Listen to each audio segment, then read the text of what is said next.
Bhagavate Vasudevaya. Om Namo Bhagavate Vasudevaya.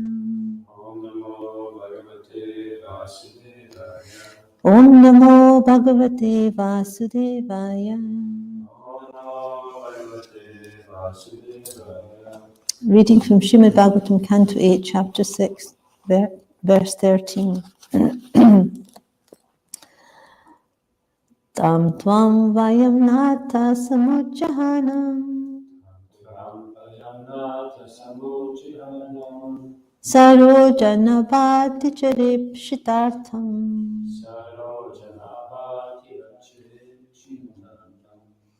Drishtva nirvritamādya sarve Gajadavarta iva gangamambaha Tam tvam vayam nata samujjihanam Sarojanabhati charipshitartham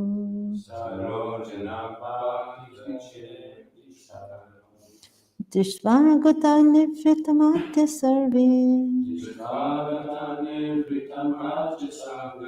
Gajadavarta iva gangamambaha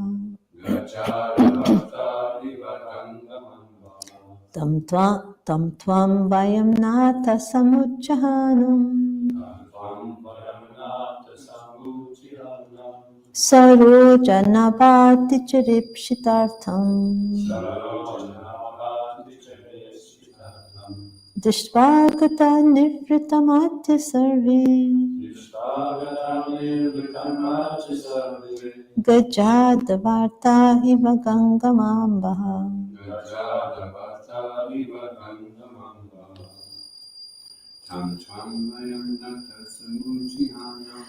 Tam tvam vayam nata samujjahanam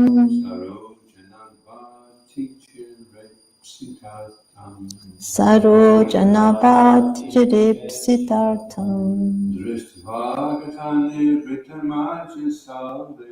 Drishtva nirvritamādya sarve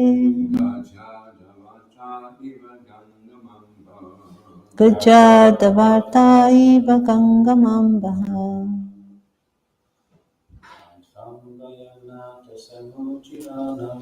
Tam tvam vayam nata samujjahanam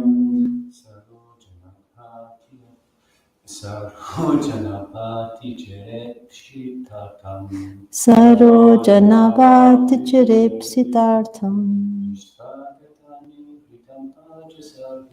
Drishtva nirvritamādya sarve Gajadavarta iva gangamambaha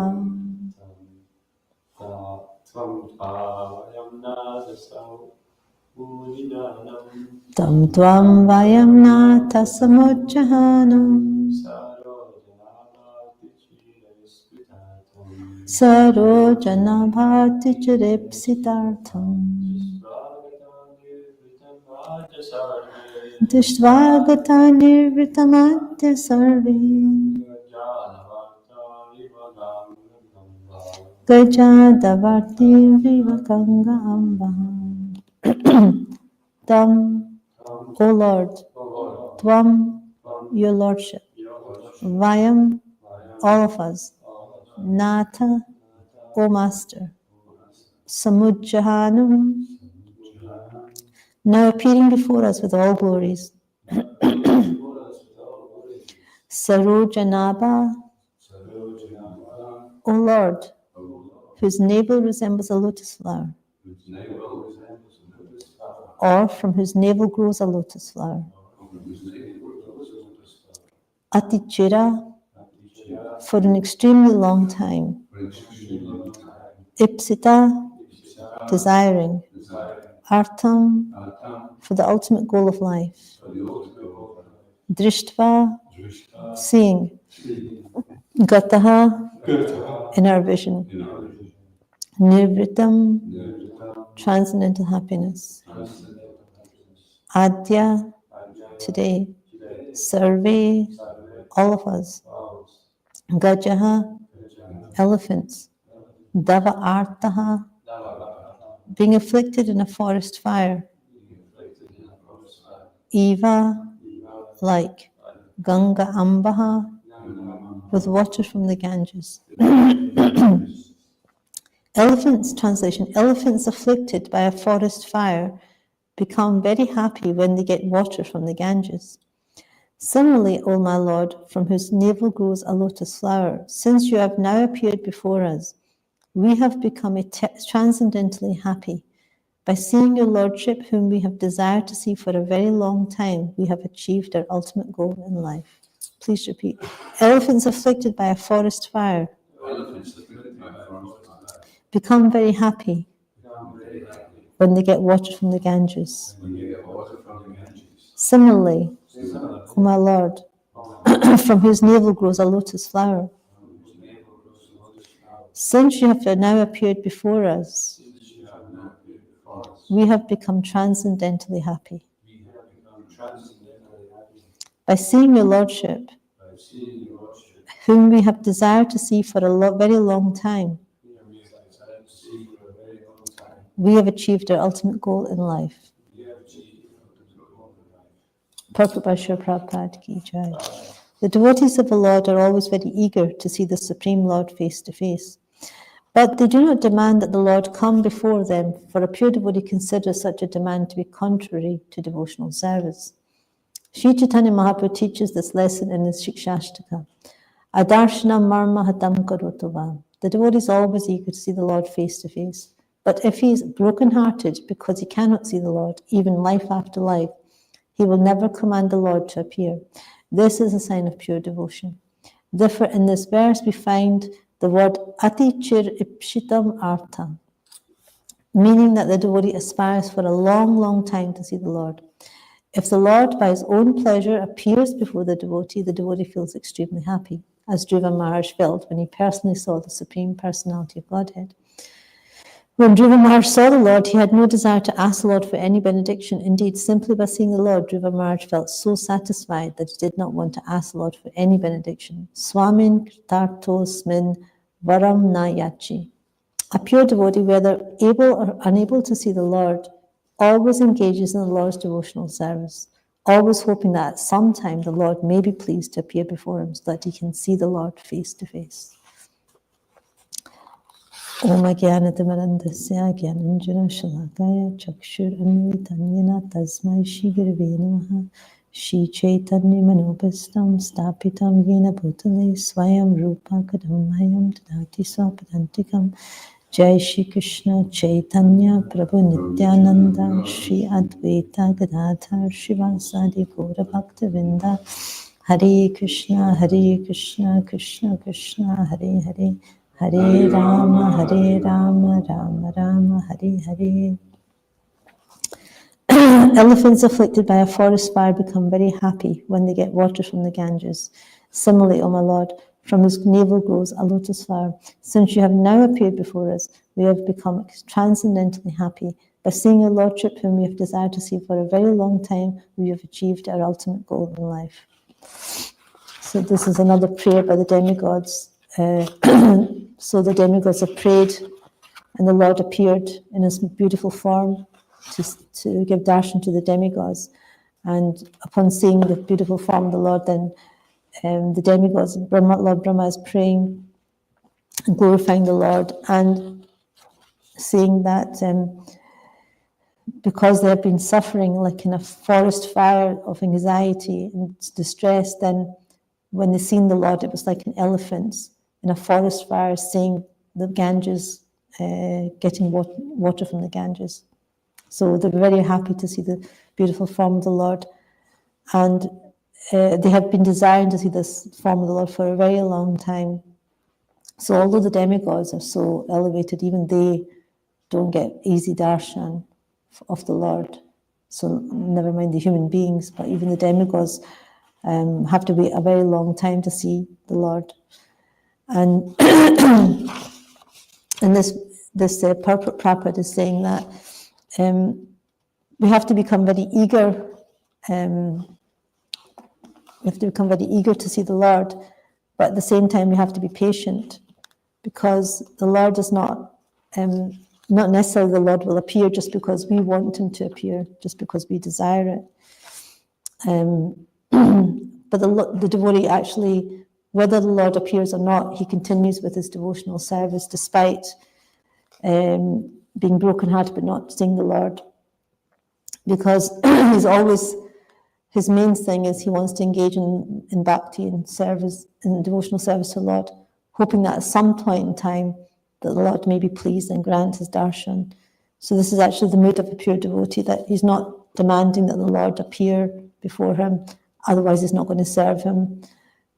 The devotee's mood is that whether the Lord appears or not, he's willing to serve him life after life, and he'll be patiently waiting for the Lord to give him darshan. So, so for that we need eagerness and patience. So sometimes we can become very eager, but we're not very patient, and we want everything immediately, if not sooner. So this is the modern disease, that everyone wants instant prema, instant darshan, instant everything. By the click of a button, they want instant darshan, want instant everything. So, but for us to attain Krishna prema, we have to have patience, because it will take a while, so that we become qualified to actually receive that darshan. So it's nice that Prabhupada's here describing one of the verses from the Shikshashtakam, Adarshna Marmahatam Kurotava. So this is the last verse actually of the Shikshashtakam. Ashnishiva padaritam pinashta mamadarshna marmahatam kurotava yatha tatha vavidata lampatun madpranatastu sa eva naparaha. I know no one but Krishna as my Lord, and he shall remain so, even if he handles me roughly by his embrace, or makes me broken-hearted by not being present before me. He's completely free to do anything and everything, for he's always my worshipful Lord, unconditionally. So this prema bhakti is actually unconditional. It's not there's no conditions that Krishna has to do this and then I will serve him, or I will continue to serve him. But if he doesn't appear, then I will give up my devotional service. It's not like that. That the devotee continues to serve despite any problem, any upheavals, and this is a sign of pure devotion, that life after life he's willing to wait life after life for this darshan of the Lord. So this is the real test in Krishna consciousness. Are we willing to wait for whenever the Lord thinks we're ready to have his darshan? And because we're on the path of devotional service, then we've got many opportunities for devotional service. So in the Nectar Devotion, Rupa Goswami describes that in the beginning of devotional service, then there's two things that happen. First of all, it's Kleshagni. It provides relief from all material distress, and Shubhada, which by practicing it one attains auspiciousness. So these two, generally we find, as soon as we come into Krishna consciousness, we experience these, that we get free from distress, and we actually have become auspicious, our life becomes auspicious. So there's three causes of distress. Can anyone know what these three causes of distress are?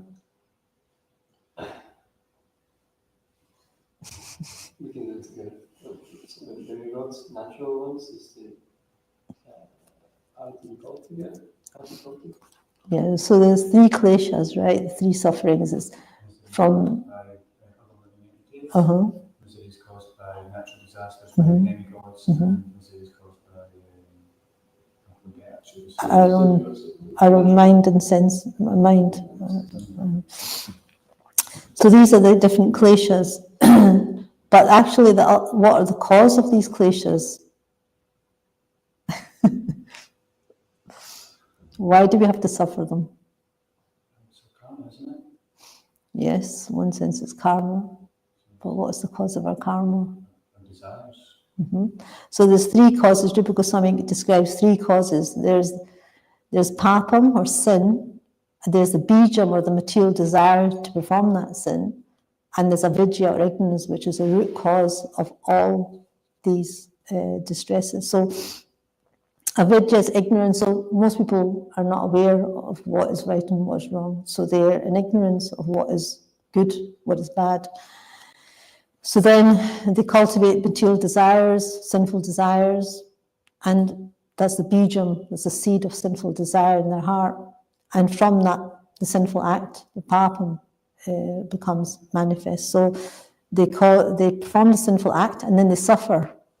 So that's the cause of distress. The suffering is because of these things. And Rupa Goswami explains that devotional service is the best means to obtain relief from distress because it's the only process that can actually counteract all three causes. So all three causes, where it's the avidya, with the ignorance, the sinful desire, which is the bij, the seed, and also the sinful act, the reaction for that sinful act, all of these can be counteracted by devotional service.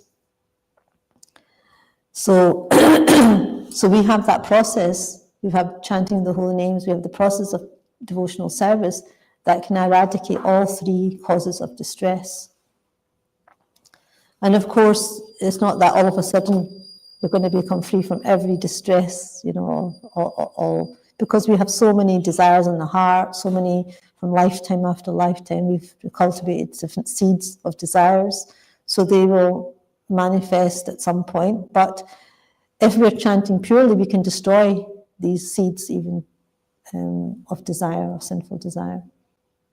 And all our avidya, all the ignorance can be destroyed, the sinful reactions can be destroyed. So it's depending on how we practice devotional service that we can destroy these three causes of distress. And then there's also shubhada. So one sense is that we get free from material distress, we have relief from that. And the other side is that auspiciousness increases, our life becomes auspicious. So as suffering decreases, our auspiciousness increases. So in the Bhakti-samajita Sindhu, it's described that if something is all auspicious, it has to meet 4 criteria. Can anyone think of what those 4 things can be if something is considered auspicious? It has to meet 4 criteria to make it auspicious. There's no karma. These are all maybe even good answers, but the specific 4 that make something all auspicious.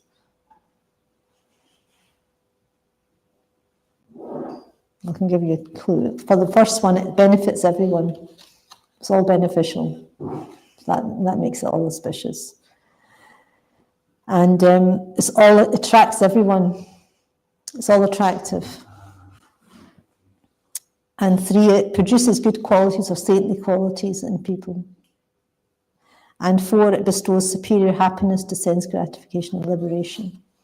So it's all beneficial, it's all attractive, and it can develop saintly character, and it can bestow superior happiness. So these are all 4 criteria that devotional service is all auspicious because it covers all these 4 aspects. So, in that sense, when we get relief from distress and we take on the path of devotional service, then it's all auspicious. And if we're not yet free from suffering and are not manifesting all auspicious qualities, all the saintly qualities, then we've not yet attained steadiness or nishta. Because these 2 qualities are develop in the first stages of devotional service, from shraddha to nishta. So, so we get faith, we associate with devotees, sadhu sangha, we get initiation, bhajana kriya, and then we practice anartha nivritti, we get rid of all unwanted things in the heart, which cause distress, because all these unwanted things are the cause of distress. They're the seeds of the sinful acts. And then after that, we attain some steadiness, or nishta, where we become kind of free from all these troublesome things in the heart, Not all of them, but most of them. And then, so the next stage after that is, so sadhana bhakti is the process by which we can attain bhava bhakti. That's the whole point of practicing sadhana bhakti to come to the point of bhava bhakti. And it's described that at the stage of bhava, the two other leaves unfurl, the two other qualities that manifest are moksha laguta krita and sudurlabha. So these stages are, so moksha laguta krita is a stage where the sense gratification, liberation become insignificant, the very, very insignificant. And sudurlabha is that it's very rarely attained. So moksha lagatrikata derides even the happiness of liberation, and sudurlabha is rarely achieved. So these, so bhava is, including kleshagni and shubhada, has two more qualities, and that is that we feel like liberation is insignificant, and it's rarely achieved, this stage of bhava. It's very, very rarely achieved. And why is it rarely achieved? Because Krishna is reluctant to give it. And there's two reasons.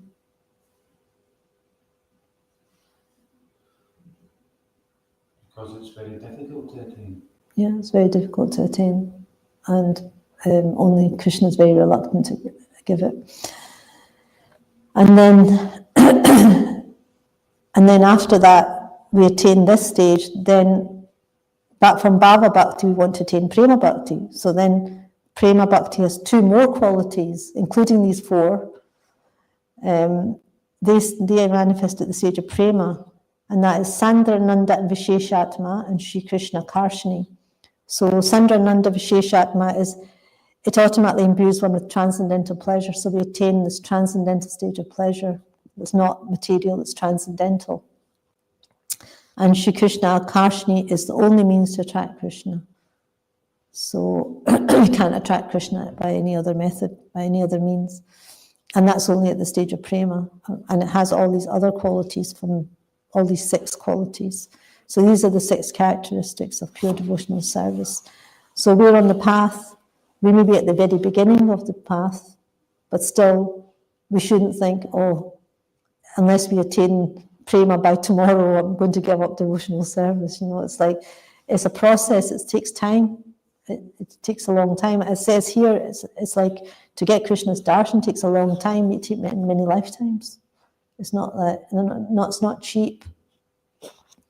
So this is actually the test that we have to be patient, and we have to be eager at the same time. We have to be eager, always eager for it, and always patient to attain it. So these are the qualities we have to develop, because if we're not patient, we'll just give up the process, because we'll think, well, we're not getting anywhere, or it's taking too long. So this is actually important that we develop this patience. That's one of the saintly qualities, isn't it? Patience and tolerance and confidence. And we can see that Krishna realization is very rare. It's not easy. And the Bhagavad Gita Prabhupada describes in one of the purports that out of millions and millions of men, some try to become perfect in this human form of life. And out of thousands and thousands of such perfected men, hardly one can understand what Lord Krishna is. So out of millions and millions of people, there's some people that are trying to become perfect in this human form of life. And out of thousands and thousands of such perfected people, then hardly one can understand what Lord Krishna is. It's such a rare thing. It's not cheap easy thing to understand Krishna. And but Krishna Katha is so pure. Prabhupada described in the Bhagavatam that Krishna Katha, or topics of Krishna, are so pure that wherever they are spoken, the place, the hearer, the inquirer, the speaker, and all concerned become purified. So this is the process. The process is we have to hear Krishna Katha, and that purifies us and helps us to understand Krishna to some degree. It helps us to develop our love for Krishna. So we're not going to develop this eagerness or this feelings of separation from Krishna if we're not going to hear about it. If we don't hear about Krishna, then how are we going to develop this eagerness for him? You know, it's just like when you hear about something that's attractive, then immediately you want to go for it, you're right? The latest iPhone, the latest gadget, the latest this, or latest fashion, whatever it is, if we hear about it, then we are inclined to go in that direction. So if we're not hearing about Krishna, then we're not going to develop this eagerness for him. So the process of going back to Godhead is, in the Bhagavatam it's described that, is to hear about the Supreme Lord and his name from attributes, pastimes, paraphernalia, and variegatedness. So this is actually the process of going back to Godhead, by hearing about Krishna. And the Atma Tattva is the whole process of Vedic knowledge is directed at liberating the spirit soul from the contamination of matter. The knowledge concerning this is called Atma Tattva. So the whole process of Vedic knowledge is directed to liberate the spirit soul from, the contamination of matter. And that's what hearing about Krishna is all about. We're hearing about Krishna, we're becoming more and more detached from matter and more attached to Krishna. And this is actually the process of Krishna consciousness. It's interesting, I was reading this book about the founder Acharya, and there's a nice part in it. It says, it's describing that why Prabhupada called the movement Krishna consciousness movement. And it's saying that there's a term which is called Krishna Bhavanamrita Sangaha, and that is, in the Bhagavatam, is described the association of persons who are simply satisfied in thoughts of Krishna. So in the Chaitanya Charitamrita it's described that Krishna, Vande Shri Krishna Chaitanya, Krishna Bhavamritam Hiya. So here it's described that Lord Chaitanya's nature is ecstatic love for Krishna, this Bhavamrita. And because he's relishing it himself, he wants to give it to others. And so those devotees who receive Krishna Bhavamrita themselves comes to taste it themselves, and they give it to others. In this way, the Society for Krishna Consciousness naturally becomes international, because wherever devotees are, they're tasting it and they're trying to give it to others. So that's why this actually is not just made up, this Krishna consciousness term, but actually it's from the Bhagavatam and from the Chaitanya Charitamrita. And it's both Krishna Bhavamrita is indicating a person whose consciousness is absorbed in Krishna, and both words can be rendered equally as a Krishna consciousness. So that's why Prabhupada called it Krishna consciousness, Krishna Bhavanamrita. That's why. So that's what the whole point is, that we have to develop our Krishna consciousness by hearing about Krishna, by thinking of Krishna. And that way we become Krishna conscious ourselves. So this is in the Shikshashtakam, actually, the whole Shikshashtakam is from verse 1 to verse 8. It's actually describing the process of Shraddha to Prema. So verse 1 is the Chetodarpana Marjanam. This verse is describing the process of Shraddha. So the first verse creates faith in the holy name by explaining its divine quality. So the first verse, it describes the different wonderful qualities of the holy name, Cheta Darpana Marjan, it cleanses the mirror of the heart, Bhavamag Avni Nirapanam. There's so many qualities of the holy name described in the first verse of the Shikshashtakam. Glory to Sri Krishna Sankirtan, which cleanses the heart of all the dust accumulated for years and extinguishes the fire of conditional life of repeated birth and death. The Sankirtan movement is the prime benediction for humanity at large because it spreads the rays of the benediction moon. It is the life of all transcendental knowledge.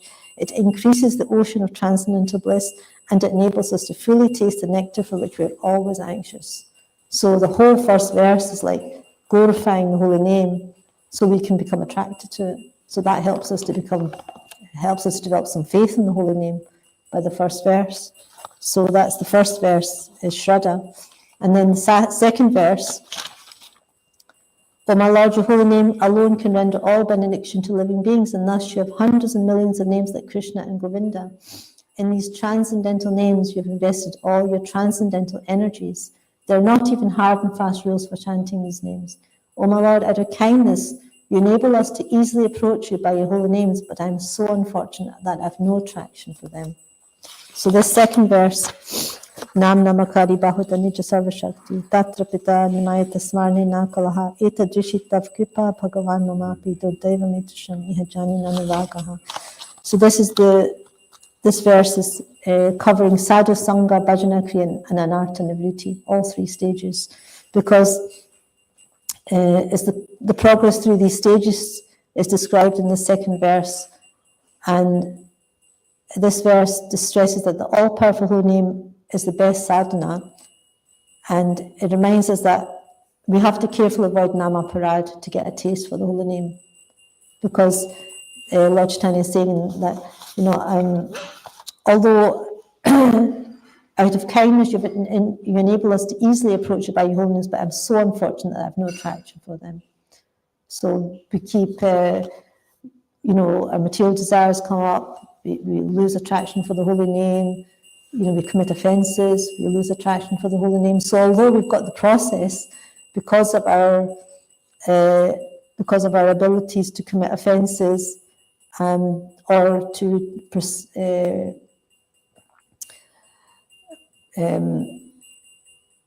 go after material desires, then we actually don't take full advantage of the holy names. And so we actually don't have any attraction for them. We may have some attraction, but we don't have a proper taste because of all these unwanted things in the heart. So this verse 2 is the verse where most devotees are generally struggling in, because they want to progress in spiritual life, but there's so many different apparatus or ignorance or material desires that get in the way, so they're up and down. There's no real steadiness in hearing the holy name or having a taste for the holy name.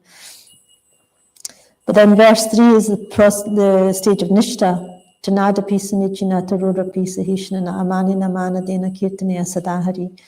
So this stage is one should chant the holy name of the Lord in a humble state of mind, thinking oneself lower than the straw in the street. One should be more tolerant than a tree, devoid of all sense of false prestige, and should be ready to offer all respect to others. In such a state of mind, one can chant the holy name of the Lord constantly.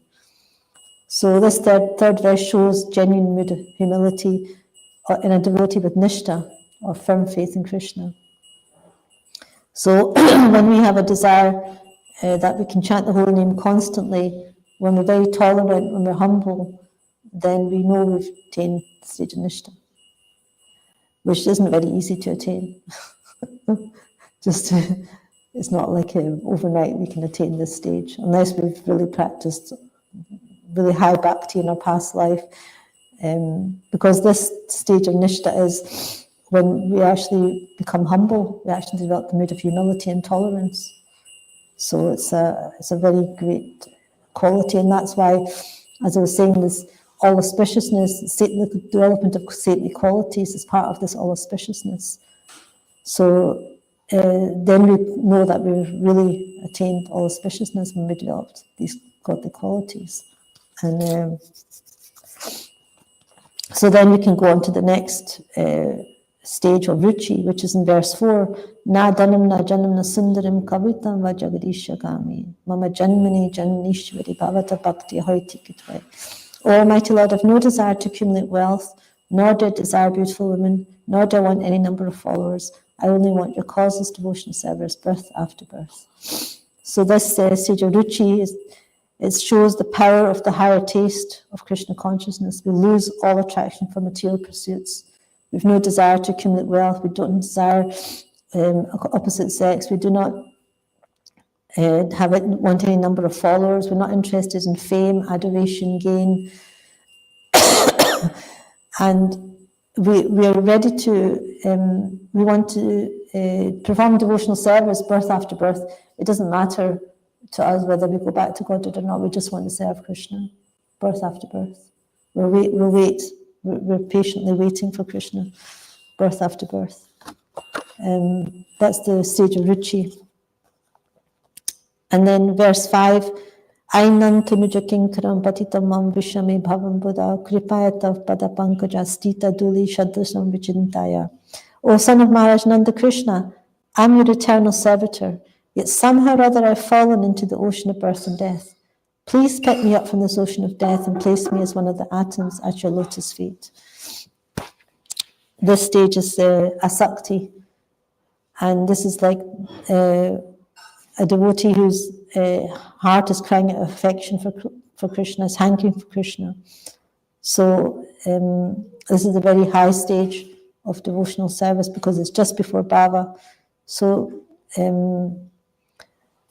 it's a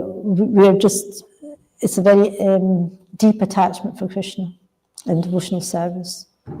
And then verse 6, Nainam galad ashudarya vadanam gadgadudagara pulakir nichitam vapukada davnam grahini bhavishyate. Oh my Lord, when will my eyes be decorated with tears of love, flowing constantly when I chant your holy name?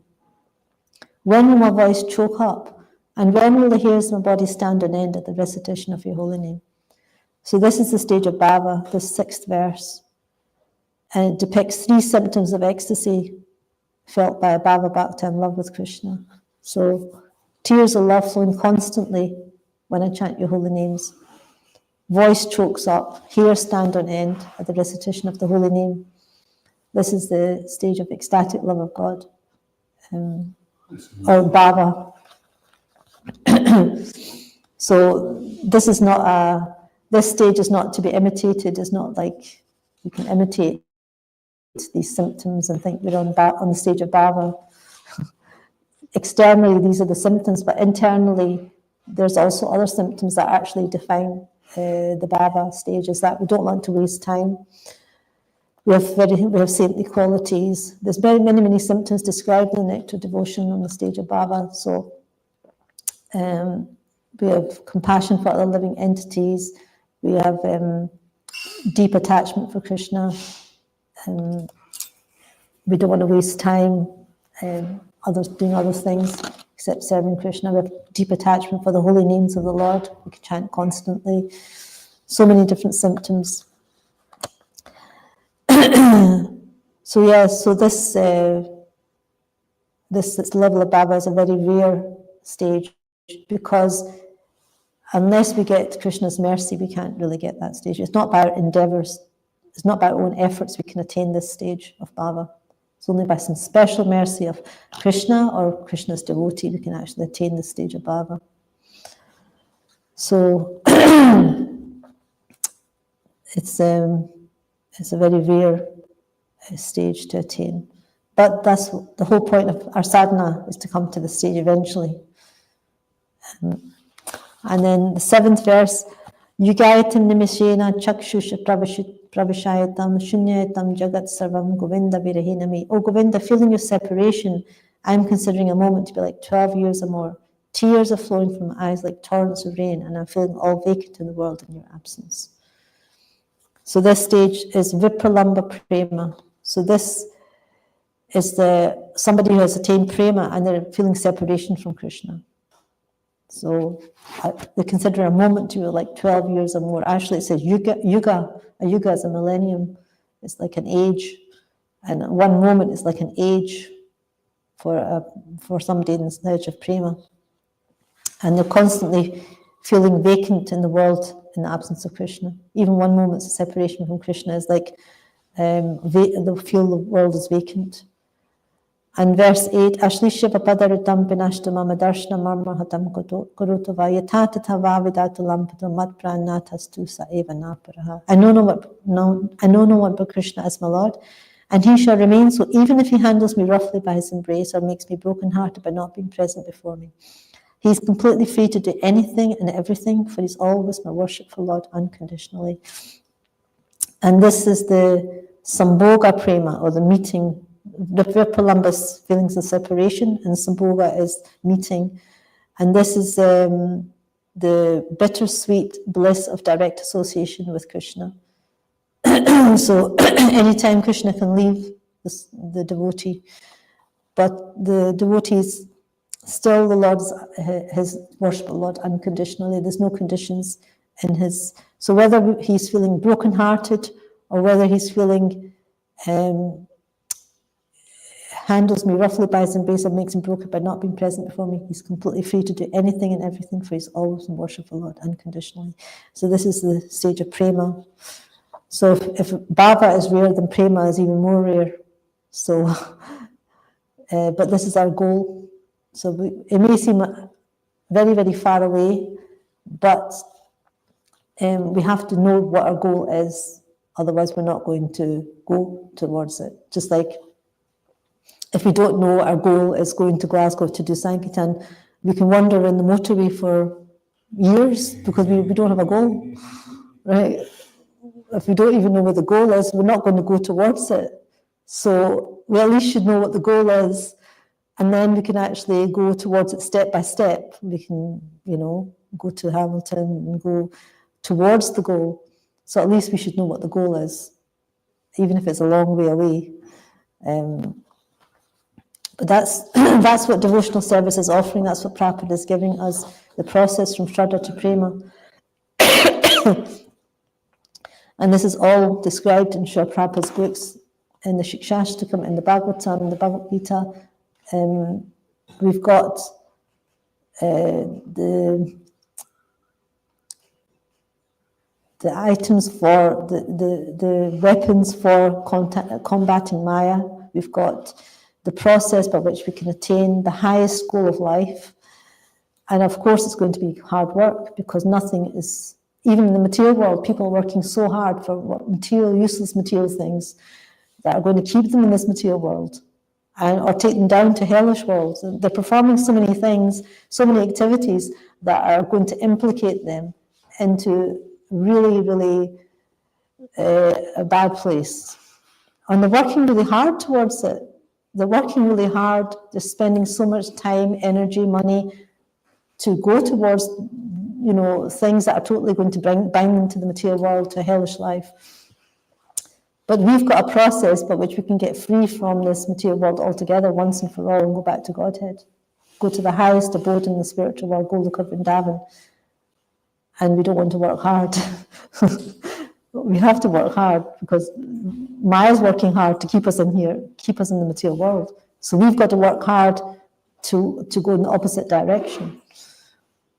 Everything in the material world's illusion is trying to keep us in this material world. We've got to work harder than that to get out of it. So we can't just think it's going to be a bed of roses and everything's going to be an easy slide, easy process. It can, sorry? Red carpet.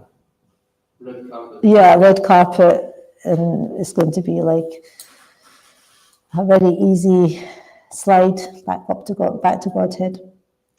We will be tested. We'll be tested by Krishna, tested by Maya. We've got to get free from all these temptations that are tempting us to keep us in this material world. All these unwanted things in the heart that we think we want, but to look attractive. There's so many things that we have to counteract. But we have the process, so we're very, very fortunate, because out of millions of people, they don't even have that. Millions and millions of people, we are very fortunate that we have the process to actually take us out of this material world. So we shouldn't think, oh, it's such a long thing. We have to be patient and be patient for Krishna's mercy. And because we have association of devotees, we have association of Srila Prabhupada through his books, through his lectures, we can constantly try to hear about Krishna. And the process of hearing purifies the contaminations in our heart, so that all those things that we at one time wanted, they'll just become insignificant. Just like Dhruva Maharaj wanted so much wealth, greater than his grandfather. And when he did see Krishna, then all these other things seemed like insignificant, just insignificant. So that's what will happen to us. We may have all these great desires for this, that, the next thing, but when we progress in the path of pure devotional service, then all these things that at one point seemed so like desirable will seem so insignificant. They will not have any real meaning to us. They will not attract us anymore. So we have to stick to the path of devotional service and get the blessings of devotees, get the blessings of the spiritual master, getting the blessings of Srila Prabhupada to progress. And we're on the best path. There can't be anything better than that. Any questions or comments? Sorry, I didn't leave any time for questions and comments. Yes, Venus. I was just wondering, so the third verses that talks about the Vishta, one becomes fixed. So we need either to advance to the fourth verse, which is like rich and hyper taste. And do you have to receive like Krishna's darshan? It's like same as Prabhu Maharaj. He like after he received the darshan, like these desires, material desires, went away, and then only desire he had was worship. And I think also here in Shishvastikam also it's like it seems like there's how do we advance from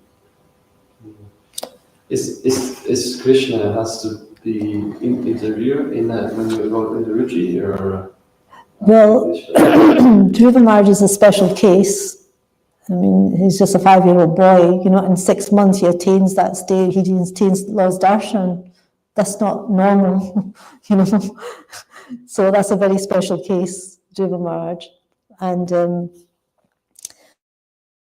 but the Lord can give you darshan at any time. It's not like he's independent.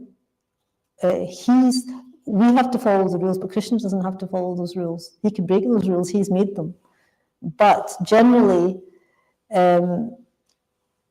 Krishna doesn't just easily give his darshan until we are qualified. But that again, like Dhruva Maharaj, he wasn't on the level of bhava yet, as far as I can understand. He was performing all these activities to attain a kingdom better than his father or his grandfather, right? So he still had that material desire. But when he seen the Lord, it all went away. So he attained the stage of ruchi, But that's a very special case. He got the Lord's darshan. It's like, even when he wasn't even desiring the Lord himself, he was doing it for other reasons. But so the Krishna is very kind, he's not, he appeared before the Lord, before Dhruva Maharaj, even although he didn't have that. It's just like, Ajamil chanting Krishna's name. He wasn't chanting Narayan because he wanted Narayan. He was chanting because of his son, but he still got the benefit. He got still some benefit from doing that. So the Lord's very kind, But the general process is we do sadhana bhakti and we try to go through all these stages to attain bhava bhakti. And anytime Krishna can give his darshan, there's no hard and fast rules because Krishna, he's in control. He can decide if he wants to or not, just like he did with Dhruva Maharaj. But we follow the rules because we think, well, we need to follow all this We need to get to the stage of Trinadapi. We need to get to the stage of Nadanam, Najanam, Nasundaram. We need to progress towards those. Otherwise, we can't just think, oh, I'll not do anything. I'll just wait for Krishna's mercy and Krishna's darshan. No, it doesn't work like that. Krishna knows what's in the heart, So we have to work hard. We have to make the effort, and we need Krishna. We need to. So there's two things: our effort and Krishna's mercy. We need both. We have to make the effort, and then that tracks Krishna's mercy. Is that okay? Sort of. Oh. Yes, I thoroughly enjoyed that. Could you just remind me of, there was 3 causes of the 3 kleshas, and I've got written down here, ignorance, and then desire for sinful activity. Is the third one the sinful activity itself? Yes. Okay. And I was just wondering, this very enlightening sort of discussion on Shikshastikam. Are these stages, apart from what desires Krishna's special mercy, is some of it not automatic? If we automatically become purified by the process, then we naturally rise up. Automatic sounds like mechanical. The process is not mechanical, because we can just do a mechanical, robotic, the process robotically, mechanically, it won't have the desired effect. It's not automatic like that. We have to develop some feeling, Yes, but if we're following the injunctions of the scriptures, then these things should develop. Yes. That's what I mean. Yes. Okay. It should. So it would be possible. You don't necessarily need to have the darshan of the Lord to attain these sort of progressing. No. Okay. No. Thank you. Okay. Is that okay? Okay. Grantraj Srimad Bhagavatam ki jai, Iskan Guruvinda ki jai, Shaprapad ki jai, Shish Guruntai Makrashashi ki jai, Gaur Govinda.